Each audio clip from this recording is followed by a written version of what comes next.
주님께서 여러분과 함께 또한 사제의 영과 함께 마테오가 전한 거룩한 복음입니다.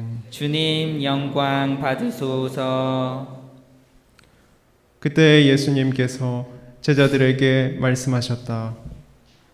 내 형제가 너에게 죄를 짓거든 가서 단둘이 만나 그를 타일러라.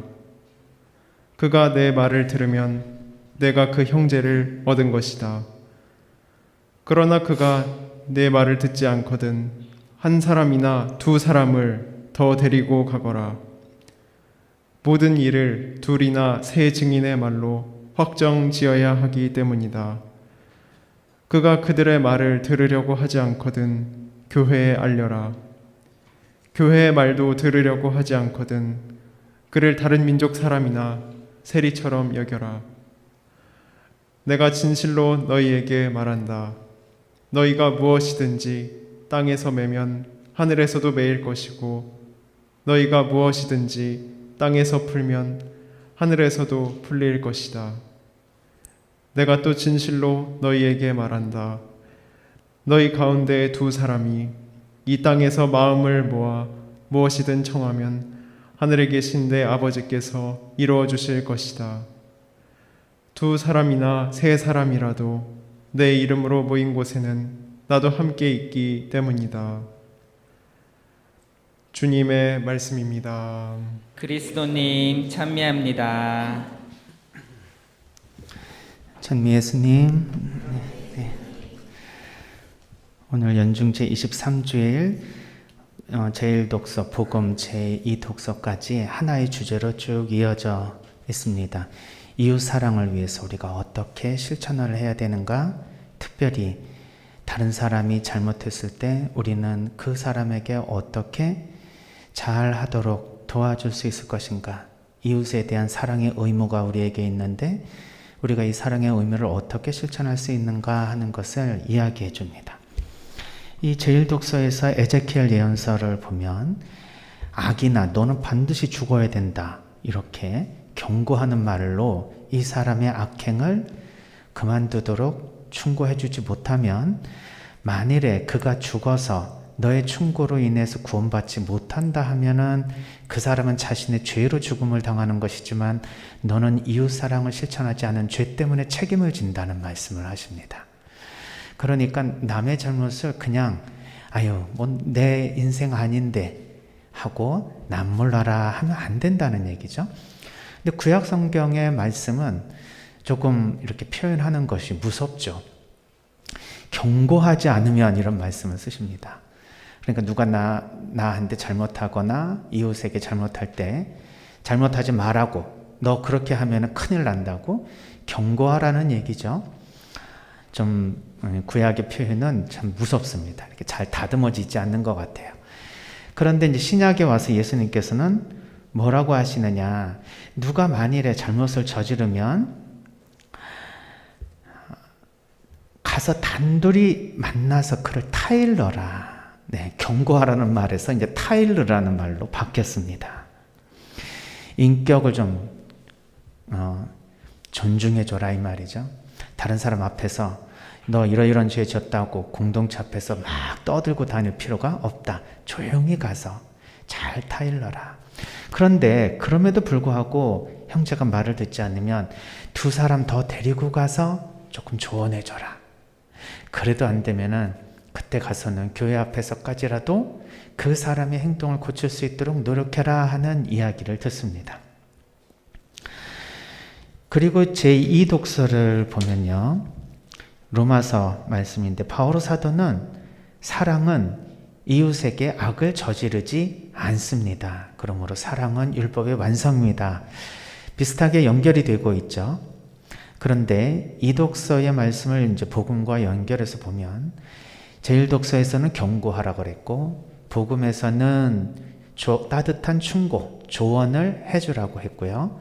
로마서에서는 결국 이웃을 사랑하라고 하는 말씀을 하시는데 저는 이렇게 생각이 듭니다. 조언을 해주는 것이 바로 사랑의 표현이지만 만일에 조언을 해주는데도 불구하고 이것이 사랑의 표현이 아닐 수도 있으니 사랑을 한다는 것은 굉장히 섬세한 그러한 행위다.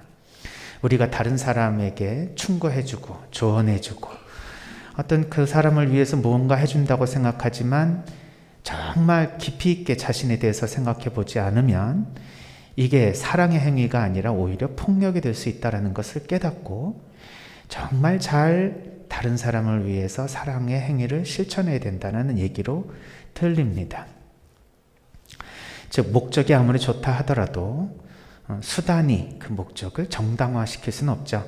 아무리 좋은 의도를 가지고 충고해 준다 하더라도 충고받는 사람이 기분이 언짢으면 그리고 상처를 받으면 그리고 오히려 충고를 받은 것도 아무 의미가 없다면 그 충고는 사실은 아무 소용이 없는 오히려 한 사람을 잃어버리는 결과를 낳게 한다. 그러니 충고를 하지 않은 것보다도 더 못한 결과로 이어질 수도 있다는 것을 알아야 되는 거죠. 그러니까 구약 성경에서처럼 무조건 이웃을 사랑하는 것은 그 사람이 죄를 짓지 않도록 해주는 것이다. 이렇게 아주 그냥 크게 단순하게 말할 수 있는 것이 아니다. 신약으로 계속 오면서 사랑이 얼마나 섬세해야 되는지를 우리가 이해할 수 있습니다. 제가 어떤 그 TV 프로그램에서 꼬마들에게 그 앵커가 질문을 했어요. 혹시 잔소리와 충고의 차이를 아세요? 하고 했더니 아이들이 이렇게 대답합니다. 네. 그럼 뭐예요? 그랬더니 잔소리는요 기분 나쁜 거고요. 충고는요 더 기분 나쁜 거예요. 이렇게. 애들도 자기 잘 되라고 하는 소리인데도 불구하고 듣기 싫어서 잔소리, 충고 이런 것들 너무 싫다 이렇게 이 얘기들 합니다. 흔히 뭐 충고해준다, 조언해준다 이런 것들이 얼마나 정말 효과가 없는 것이냐면 이런 것에 대해서 안 좋은 말로 지금은 오히려 표현되고 있죠. 예를 들면 뭐 이 충고나 조언이라는 말보다는 지적이라는 말을 많이 쓰잖아요. 지적질한다. 또 뭐 가르친다 그래서 뭐 훈장질한다. 뭐 꼰대질한다. 뭐 이런 얘기들로 안 좋게 표현됩니다. 그럼 왜 상대를 위해서 참 우리는 사랑의 의무를 해야 되는 상황에 그 사람이 자기가 자기 자신의 잘못을 모를 때 가르쳐줘야 되는데도 불구하고 그것을 얘기해줘도 싫다 그러고 그렇다고 얘기를 하지 않자니 또 그 사람 문제가 될 것 같고 어떻게 해야 할까요? 가만히 생각해 보면 특히 이제 나이 드시고 이제 어르신 분들이 요즘 젊은이들이 또 이런 거는 모르는 것 같아서 좀 알려주고 싶다는 그런 욕구를 가지고 계실 때 어떻게 얘기해 줘야 될지 모르겠다는 거예요. 무슨 말만 하면은 뭐 가르치려고 그런다 그러고 세대 차이 난다 그러고 그래서 말도 못 꺼내겠다. 그래서 저는 한번 생각을 해봅니다. 구약시대 그리고 예수님 이전에 사람들은 자기 자신의 잘못을 자기가 스스로 잘 모르는 시대였을 것이다. 네, 왜냐하면 사회적인 지위가 너무도 명확하고요. 자기가 사회에서 결정되어 있습니다. 자기의 위치와 역할이. 그래서 그 지위와 역할에서 자기가 행동하고 말하는 것이 다른 사람에게 어떻게 느껴질지에 대한 것을 충분히 인식하기가 되게 어렵고 다른 사람들로부터 말을 듣기가 어려워요.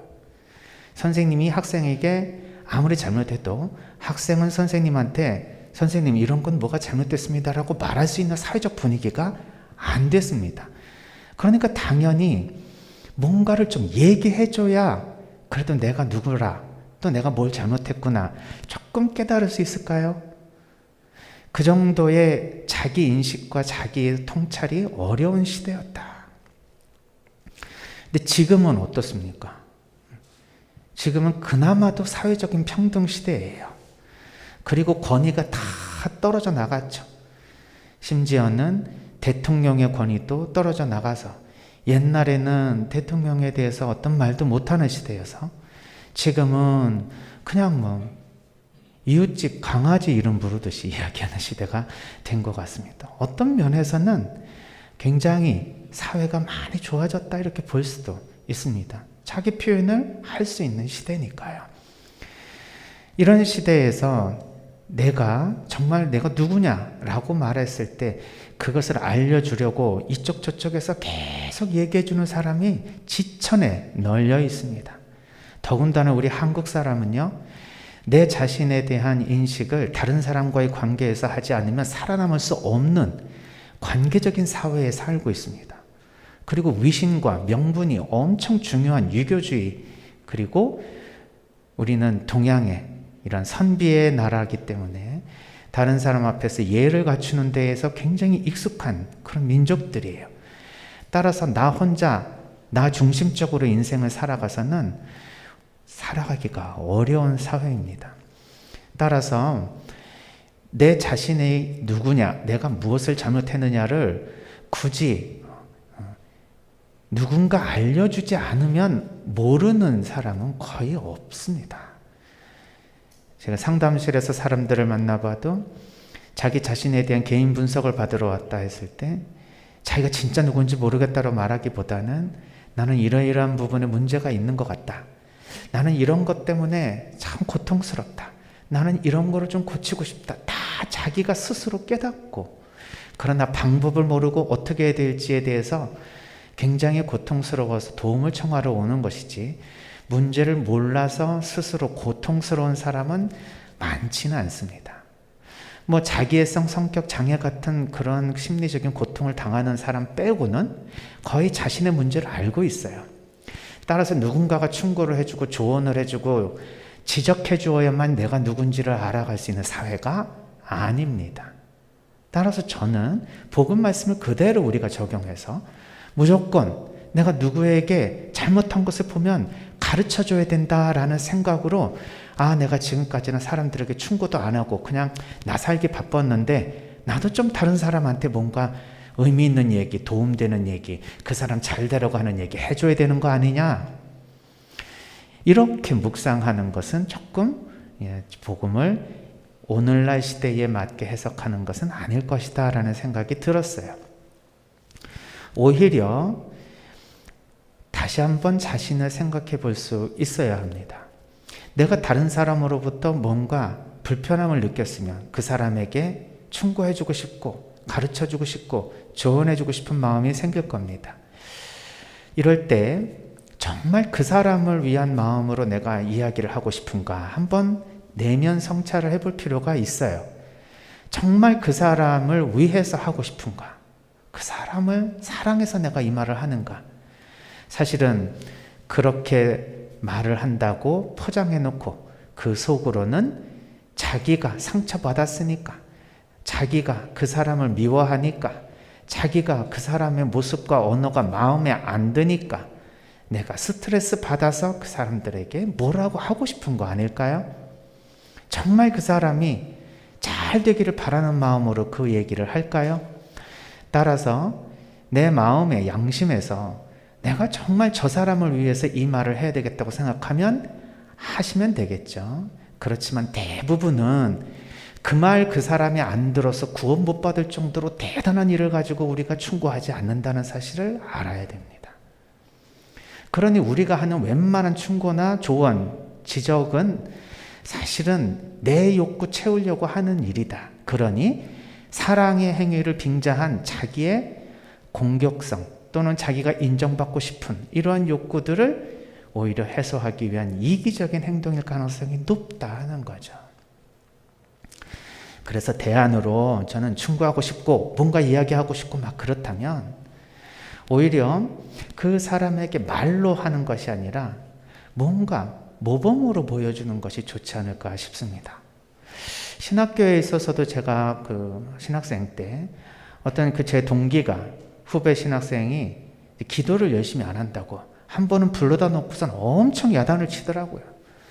네가 기도를 잘 해야지, 그렇지 않고서는 사제대에서 얼마나 고통스럽고 힘든 나날을 보내겠느냐, 이 세상이 기도 없이 살아갈 수 있는 삶이 신부의 삶이냐, 그러면서 아주 좋은 가르침을 줬습니다. 그 신학생은 그로부터 1년 뒤에 학교를 나갔어요. 그래서 저는 이제 동창 신부한테 물어봤어요. 너 그때 충고 참 잘해줬다고 생각하느냐? 그 충고를 듣고 내가 그런 충고를 잘 해줬으니 자기가 곰곰이 생각해보고 정말 기도를 열심히 해야 되겠다 해서 행동을 고치던가, 아니면은 나는 아무리 해도 기도하고는 담을 쌓고 사는 사람 같으니까 아예 이 길을 포기하고 다른 길로 가자 해서 이 길을 포기하고 간 것이 결국 그 사람을 위해서, 그 친구를 위해서 더 좋은 판단을 해준 건가, 뭐 이렇게 생각이 들 수 있잖아요. 그래서 그 동창 신부는 자신이 그 말을 해서 자기의 삶을 잘 찾아갔다고 생각하더라고요. 그런데 이제 저는 생각이 조금 달랐습니다. 너무도 그 큰 상처를 입어서 그 친구가 그거로 인해서 오히려 기도를 열심히 하고 싶어 하는 마음이 쭈그러들었어요. 그래서 이 선배 앞에서는 기도하는 모습을 안 보여주고 싶어서 계속 피해 다니고, 이 선배 눈치만 보면 다니다가 드디어 뭔가 견디기 힘들어서 삶의 방식을, 자기 소명을 바꾸는 계기가 되었다라고 생각이 듭니다. 그 친구 얘기할 때 그 친구가 자신에게 약이 아니라 덕이었다고 얘기를 하더라고요. 자신은 성격적으로 남 앞에서 뭔가 이렇게 열심한 모습으로 기도하는 모습 보여주고 싶지 않았다고 그러더라고요. 근데 그것은 심리적 문제지 영적인 문제가 아니잖아요. 따라서 그 사람에게 좀 더 좋은 친구였다면 그 사람의 심리적인 특성을 보고 그 사람에게 맞는 이야기를 해주는 것이 훨씬 좋았지 않았을까. 그런데 그 말보다도 더 중요한 것은 더 열심히 기도하는, 묵상하는 모습을 통해서 우리 한 사람 한 사람이 스스로 그 기도 안에 변화되는 모습을 보여주는 것 아닐까요? 누구에게 기도하라고 이야기하기 전에 자신이 기도로 변화하는 모습을 보면 상대방은 그 모습을 보고 스스로 기도하고 싶은 마음이 생길 것입니다. 이처럼 우리의 삶 속에서 우리가 누구를 뭔가 변화시키고 싶다는 생각이 들면 나부터 변화하는 모습을 통해서 그 사람에게 모델로 무엇인가를 말을 해줄 수 있습니다. 따라서 언어로 충고해 주는 것이 아니라 몸으로 보여주는 것, 이것도 우리는 좋은 충고의 방법입니다. 말로 하는 사람은 말로 거부할 수 있지만 몸으로 하는 사람은 거부하기가 어렵다 하는 얘기도 있지 않습니까? 따라서 우리가 뭔가 말로 해야 된다는 생각에서 좀 벗어나서 우리가 다른 사람을 위해서 좋은 모범을 보여주는 것, 이것이야말로 공동체를 위한 좋은 조언이며 충고가 될 수 있다. 그리고 또 만약에 말을 해야 되는 상황이 생기면 정말 지혜를 가지고 유머와 위트를 사용할 수 있는 그러한 성령의 은혜도 청해 볼 수 있습니다. 물론 쉽지 않은 것이지만 우리가 진정 그 사람을 위한 사랑의 마음을 유지하고 있다면, 정말 내가 내 욕심에서가 아니라 그 사람을 위한 말로 내가 그 사람에게 뭔가를 해주고 싶다면, 첫 번째, 그 사람이 나에게 무엇인가를 물어보면 좋습니다. 나 요즘에 이렇게 좀 힘들게 사는데 나 위해서 좀 좋은 좀 한번 해주게 라는 말을 해줄 수 있으면, 아유, 내가 무슨 충고를 해줄 수 있는 사람이 되나, 잘 살고 있는데 뭘 내가 더 얘기를 해주나, 아니야, 그래도 내가 요즘에 조금 사람들한테 좀 쓴소리 많이 하고 그러는데 이거 조금 안 좋아 보이지? 그러면 내 생각에는 옳은 말인데 그래도 조금 부드럽게 얘기해주면 좋겠네 라고 말을 해준다면 어떤 도움이 될 수도 있고, 또 자연스러운 자기가 아는 문제를 다른 사람을 통해서 이야기를 하는 과정에서 다시 한번 확인해 볼 수도 있겠죠. 이렇게 상대방이 뭔가 물어보면 자연스럽게 이야기가 될 수 있지만, 묻지 않는데 답을 주는 사람에게는 영락없이 부정적인 결과가 일어날 것입니다. 그래서 일단은 사랑하는 마음을 가지고 또 그 사람에게 효과가 있는지, 나는 그 말을 할 수 있는 그만큼의 그 사람과 신뢰 관계가 형성이 됐는지, 이런 것들을 좀 탐색을 하고 난 다음에 내가 그 말을 할 만하다, 또 내가 그 말을 해도 특별히 좀 기분은 언짢을지언정 잘 받아들일 수 있다, 이렇게 내가 그 사람과 얼만큼 신뢰의 관계에 있는지, 그 사람은 그 말을 얼마나 받아들일 수 있는 상황이나 또는 심리적인 상태에 있는지를 확실하게 고려하고 난 다음에 이야기를 하면 좀 더 세심한 배려가 숨어있는 충고이기에 역효과는 더 덜 날 것 같습니다. 조금 더 유머와 위트를 섞으면 좋죠. 심각한 이야기인데도 불구하고 오히려 이렇게 조그마한 유머를 사용해서 얘기하거나 아니면 재치 있게 위트를 사용해서 이야기할 때는 상대방이 심각한 얘기인데도 나에게 뼈 있는 농담을 통해서 이렇게 얘기를 해주는구나 하고 알아들을 수 있으니 이것만큼 수준 높은 충고는 또 없을 수 있습니다. 저는 여행을 할 때 그런 체험을 가끔 하게 되는데요. 요세미티 공원, 미국의 큰 자연 국립공원이죠. 그 밑에 이제 그랜드 티톤이라고 하는 국립공원에 이제 들어설 때 편말을 한번 본 적이 있는데 좀 굉장히 인상 깊었습니다. 그곳의 편말이 이곳은 쓰레기를 버리기엔 너무 아름다운 곳입니다. 이렇게 되어 있어요. 그 얘기는 뭡니까? 쓰레기 버리지 말라는 얘기입니다. 그런데 쓰레기 투척 금지 이렇게 써 있으면 사람은 되게 불편할 거예요. 명령어를 들어서 누가 기분이 좋겠습니까? 그런데 이곳은 너무 아름다운 곳이니 쓰레기를 버리지 말라는 얘기를 다른 방식으로 표현하니 정말 쓰레기를 버리고 싶지 않은 마음이 올라옵니다. 이번 지난 겨울이죠. 오대산에 제가 등산을 한 적이 있는데 상원사에 그 옆을 지나가는데요. 거기에 이제 참선하시는 분들의 기거하시는 곳이 있더라고요. 근데 그 대문이 이렇게 잠겨 있었습니다. 그래서 그 앞에까지 이렇게 가봤는데 이렇게 붙어 있는 쪽지가 어떤 얘기로 쓰여 있는가 하면 참선 중입니다. 발길을 돌려주세요. 너무 이쁜 말인 거예요. 출입 금지, 떠들지 마시오. 이런 얘기 붙어 있을 법하지 않습니까?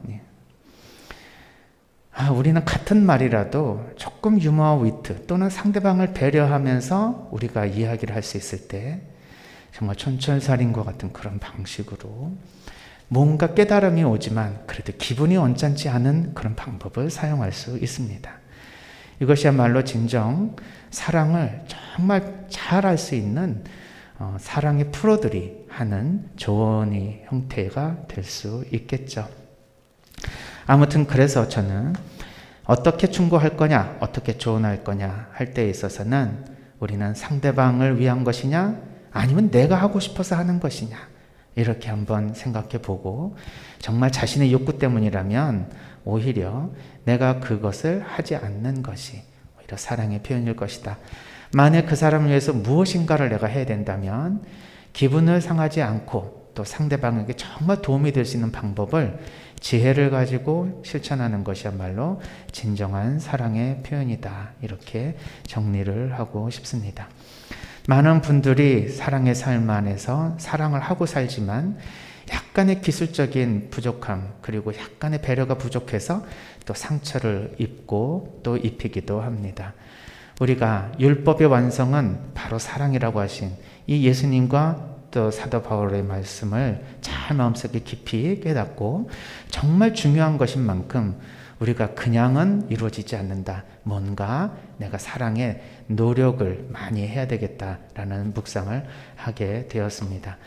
모든 분들이 함께 살아가는 데 있어서 우리가 조금씩만 서로를 배려하면서 도움을 청할 때 우리는 정말 진정으로 이 사랑의 삶을 완성해 나갈 수 있지 않을까 생각이 들었습니다.